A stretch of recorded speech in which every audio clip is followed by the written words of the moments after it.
Hi there. In this video, I want to run through my recommended structure for e-commerce brands on Google Ads. So just to reference, if you're not sure whether to spend on Google or on Meta and you're just getting started, I created a separate video on how to approach that decision, linked in the video description below. To give a very basic summary here, if you're selling a need-based product or a need-focused product, generally speaking, a search engine will be better for you. So Google, Bing, etc. If you're selling more of a luxury kind of want-focused product, generally speaking, a social media platform will be better for you. So Facebook, Instagram, TikTok, etc. If need be, link below. Obviously in this video, we're going to be running through the Google Ads structure that I'd recommend for smaller e-commerce brands. So brands just getting started and then spending up to anywhere from $10,000 to $15,000 per month on Google. Flexible top end there in terms of how much spend the structure can handle. And that's dependent on the specific niche, but generally speaking, I'd say 10 to 15, maybe 20 grand per month. So diving straight into it, we firstly have the branded campaigns at the top here. So just to add, I've linked this image in the video description below if you want to pull it up on your end if this is too small. So the branded campaigns serve two specific functions. Number one is as a defensive play against competitors who can essentially bid on your brand name and outrank you at the top of the search results page for your own brand name. And by running the branded campaigns, we ensure that we are always ranking at the very top of the search results page for our own brand name. So that's the first reason we run branded campaigns. Second reason is within Google Ads, no matter how hard we try, campaigns will always target that branded traffic. So people searching for the brand name. So if we don't run branded campaigns, that warm, high intent traffic gets captured in the cold campaigns and essentially upwardly skews the results of those cold campaigns. So it's essential to run branded campaigns to essentially pull that high purchase intent traffic out into these campaigns to avoid overinflating the results of the cold campaigns down here, which I'll touch on in a second. So just to touch on point one of the branded campaigns again, just to give you an example here, we've got an example of an insurance company in South Africa called Naked Insurance. And as you can see here, when I search for the term Naked Insurance, a competitor called Discovery Insurance is serving at the top of the search results page here under the sponsored ads section. So they're essentially running an ad and bidding on the Naked Insurance keyword to outrank them on Naked Insurance's keyword, which they are effectively doing at the moment. And as you can see here, this is obviously Naked Insurance's organic listing down here. Now, if Naked Insurance was running a brand search campaign, so a branded campaign operating in the search network, Naked Insurance would be serving at the top of the search results page here above Discovery. Then just to give a quick example of the branded shopping campaign, the main goal here is to essentially pull out that branded traffic that would come through the shopping network into its own campaign, because the way the shopping network works is you don't specifically choose the terms that you bid on in the shopping network. You essentially just upload your products, and based off the product data, Google will serve your products for specific searches. But for a branded shopping campaign, essentially, we're able to use a custom script to just serve for searches relating to our product name. And then what we can do is we can exclude the brand name from cold shopping to ensure that cold shopping is only serving on cold keywords, but we can exclude that branded name from cold shopping while ensuring that we do still have our shopping listings serving in the shopping network for our branded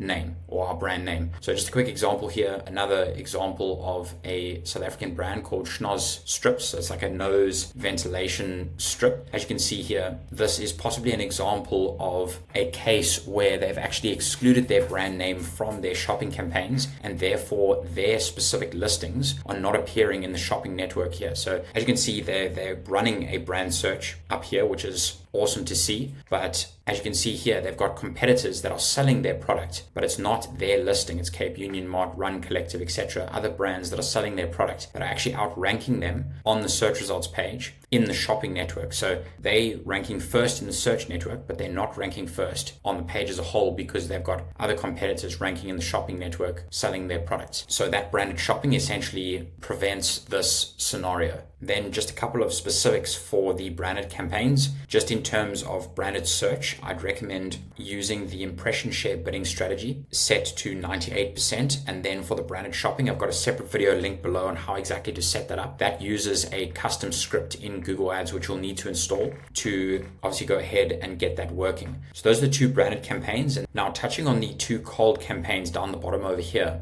the first thing to note is as an e-commerce brand, I'd highly recommend that you spend as much spend as you possibly can across the shopping network, because generally speaking, cost per clicks will be much lower on the shopping network than they will be on the search network. And I'll give a reason for that in a second. And then secondly, the quality of traffic that you generate from the shopping network is generally a lot higher than the quality of traffic generated from the search network. Now, so firstly, why would the quality of traffic be higher? The user is a lot more informed prior to the click on a shopping ad. They know what the product looks like, they know what the product's called, they know any other relevant details about the product, how many are in the pack, for example, they know the price of the product, they know what brand is selling it, etc. There's a lot of info that's portrayed on this ad in comparison to a search ad here, where realistically you have a couple words in the headline, a description that no one reads really, and maybe a link preview up here, and that's pretty much it. And then sometimes an image extension on the side here. So the user on a shopping ad clicking through is a lot more informed than a search ad user, and generally speaking, conversion rates will be higher as a result. In addition to that, the continuity on a shopping ad between the ad and the landing page. So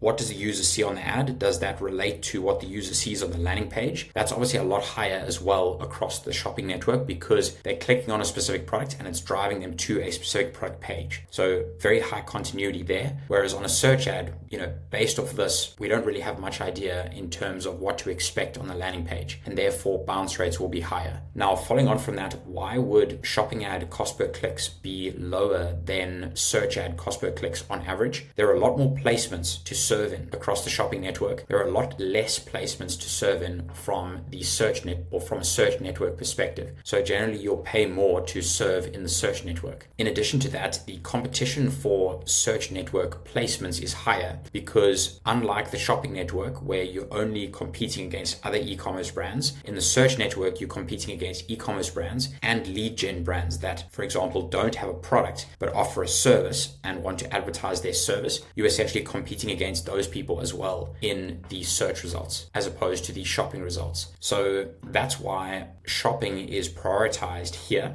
because in my opinion, this yields the highest quality traffic out of any campaign on Google Ads for the exact reasons that I've just run through. Now, there are two options to run shopping or run that shopping placement on Google Ads. Number one is through a specific shopping campaign, and then number two is through a performance max campaign, which is essentially a combination of multiple different channels. So video, image, shopping, search, etc. And essentially in a performance max, you have all of those different assets that you place into that campaign: your shopping products, your search headlines and descriptions, your images, your videos, etc. And from there, the campaign can essentially allocate budget wherever it sees the best return on that spend. And generally speaking, it will prioritize the shopping network first, again, because that yields best quality traffic. And then from there, it'll expand out into search next, and then generally speaking, display and then YouTube video after that. So in terms of cold shopping, depending on kind of how many product categories you have and exactly how you want to segment spend across those different categories, you can have more than one cold shopping campaign, but generally speaking, one cold shopping campaign is fine. Set to or using the TROAS or target ROAS bidding strategy, you can start at 50%.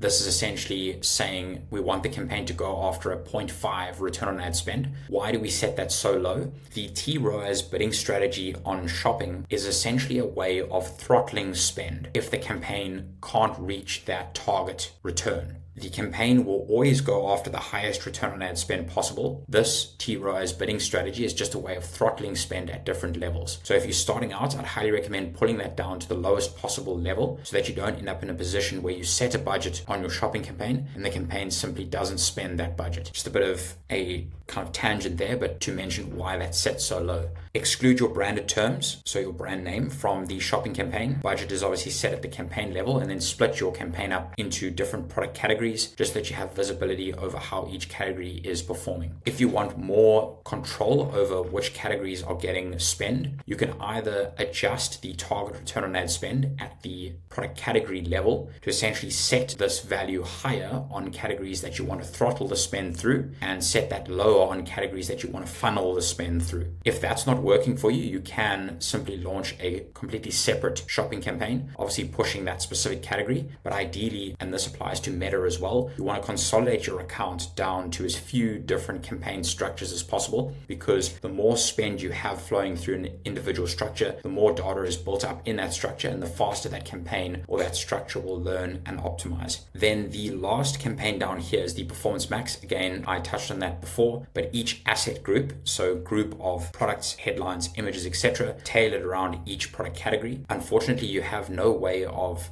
forcing spend into specific categories within a single Performance Max. So if you want to have more manual control over individual category spend, split the different categories up into different campaigns, but again, preferably use a more consolidated structure, and therefore this approach works best using the maximize conversion value bidding strategy. And then I'd recommend using an excluded brand list in your Performance Max, essentially the same as excluding your brand name from the shopping campaign. And this is a factor of whether or not you have a branded shopping running. So if you have a branded shopping running, then exclude those branded terms. If for whatever reason you don't have a branded shopping running, then just leave those terms included in here, so that at least you are still serving for your brand name in the shopping network. Then lastly, from a sale perspective, whenever you run a sale, let's say on Meta ads or on the website, etc., just launch a separate asset group within Performance Max pushing that sale. And then once you've obviously finished the sale, then I'd recommend turning that asset group off. I'd highly recommend against changing any of the evergreen